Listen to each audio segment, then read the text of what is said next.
Okay, so we have this whole notion of democracy being based upon, or a successful democracy being contingent upon an educated and informed population. Correct?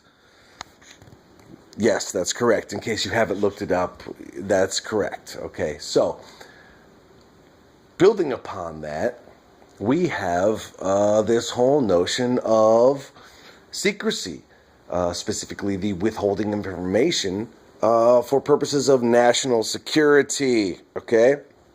Now, explain to me, and I truly wish that someone would explain this to me objectively and rationally, not using, opinions and conjecture and hearsay and all number of vainglorious efforts to keep one's belief system intact.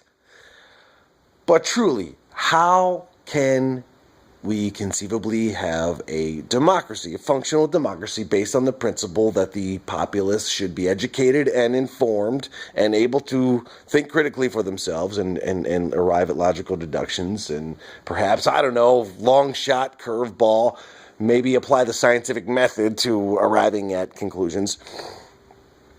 How can you possibly have a society based upon that principle when you also have the diametrically opposed principality, smoke dog, of this whole withholding of information, this secrecy for the basis of national security, for your safety, for your protection, okay, for the collective protection of the entirety of the population of the United States, which is upwards of now 300 million people?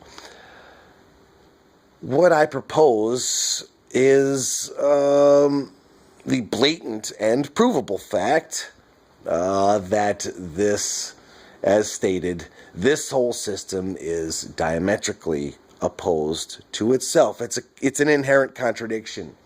Just as our market economic system is an inherent contradiction and is also rife with fraud and corruption because, to wit, you have what we are calling a scarcity-based economy, and it's basically artificial scarcity. It's this whole Malthusian notion that there isn't enough to go around, and hence you have to do whatever you have to do to get as much for yourself as possible, even though you got to screw over that guy and that guy and that guy and his mother and his sister and whoever else to get as much as you can for yourself and fuck everyone else, step on their necks and screw their grandmothers and blow your load in their ass.